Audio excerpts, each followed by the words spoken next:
So I ended up buying a bungalow sort of June last year, and I thought great area, great location, brilliant for kind of the older demographic. It's an estate that has a lot of bungalow sort of within that area. So I thought this will be a quick project, probably work the margins on a thinner basis, on the basis that I thought, you know what, I can do a really quick job on this and make it nice and get it offloaded.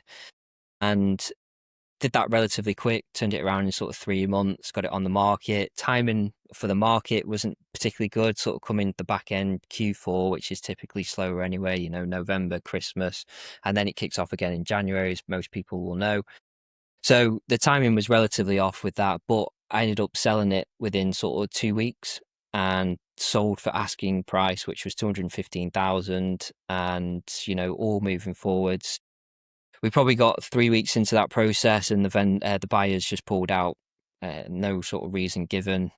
So then it was okay, back to the drawing board. Price reduction we hadn't done a price reduction then, but we'd lost that kind of early momentum of it being sort of relatively high on the portals.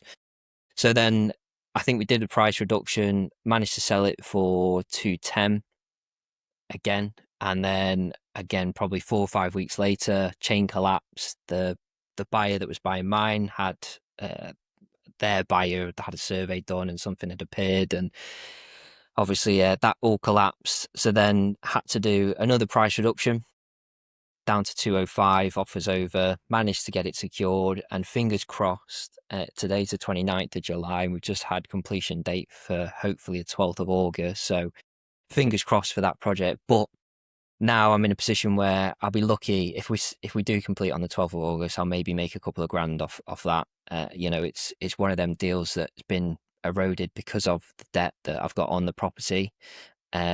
Obviously all the overheads with council tax, with bills, with everything else that comes with maintaining an empty house. Insurance is higher.